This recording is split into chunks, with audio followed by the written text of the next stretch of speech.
Committee will come to order. Without objection, the chair is authorized to declare recess of the committee at any time. This hearing is entitled Examining De-Risking and Its Effects on Access to Financial Services. Before we begin today, I'd like to thank the witnesses for appearing. We appreciate your participation and look forward to the discussion.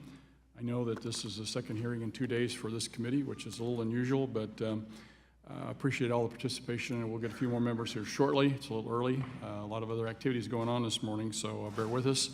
And thank the committee members for their participation. Oregon and California. The trend has hit pawnbrokers in Dallas, San Diego, Oklahoma City, from Rhode Island to Colorado, and nearly every state in between. Across the financial spectrum, this dangerous trend of de-risking is alive and well. Most likely, it's a result of increased exam pressure and compliance costs. The banks and credit unions are continuing to close accounts of long-standing customers, in some cases even disclosing in writing that the regulatory pressure was simply too intense and the hurdles too insurmountable. Implications it has on our economy, both at home and abroad. We have an excellent slate of witnesses today. We thank you for appearing and look forward to your testimony. The chair now recognizes the gentleman from Georgia for the purpose of delivering an opening statement. Mr. Scott. Thank you very much, Mr. Chairman. This is indeed, as you've said, a very important hearing. A part of what we must do is what I refer to as we've got to shine a light out of the darkness here.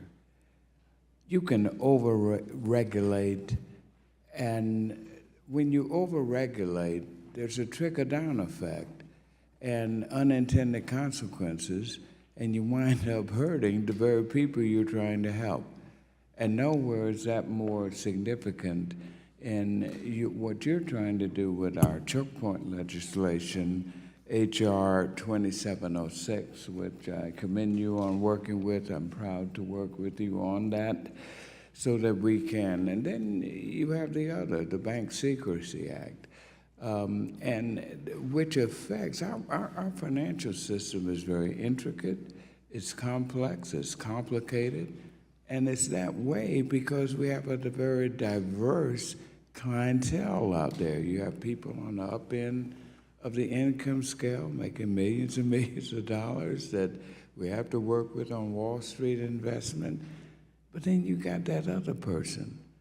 You got 50, 60 million unbanked and underbanked people who, if they have an emergency surgery or they need help, all they got as a lifeline is that pawnbroker.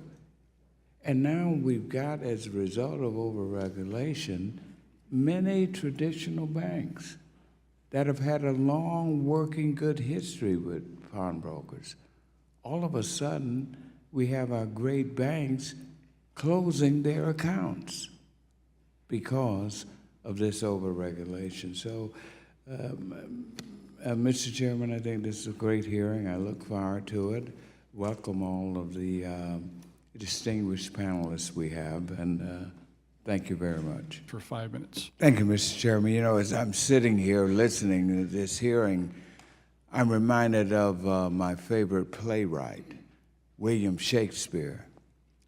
And he wrote my favorite play, Julius Caesar. And if you all recall, you're familiar with Shakespeare, when Julius Caesar's walking through the Roman gardens with Brutus and Mark Antony, there's this woman that wails, "Beware the Ides of March." Well, I'm here to tell you we need to beware of the Ides of our banking regulators. And nowhere is this more poignant than with our pawnbrokers. Let me give you an example. Here are our pawnbrokers who are the main, almost final lifeline to the unbanked and underbanked. And because of this overregulation, because of this extension through the Bank Secrecy Act and money laundering, all of a sudden, to de-risk, they are closing the bank accounts of the very people who are there to give lifeline to the most underbanked and unbanked by making the institution in our financial system unbanked and underbanked themselves.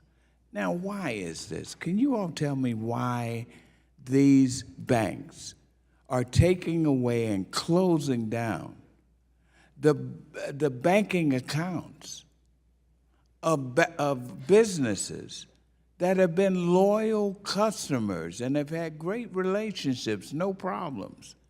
Why? And what must we do to stop it?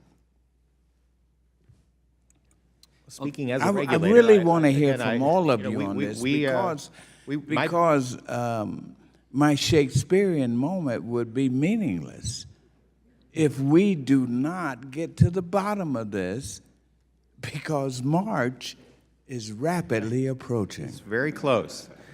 Well, we regulate pawn dealers in my department, so I have great familiarity with the services that they provide. And I just keep coming back to, I think it's misunderstanding. Data will ultimately be our friend. You know, risk can be, I think we as regulators have to make sure we're talking to the institutions that we regulate. And when we talk about risk, we talk about risk as something that you mitigate, something that you understand, and that you process, and that you mitigate. And as state regulators, we're trying to give our institutions the tools to do that through our BSA AML self-assessment tool. Yeah, so but the they'll issue, understand that and then make better decisions. yeah, the issue is here we are in Congress, endued with the power of the people to do something about this sort of thing.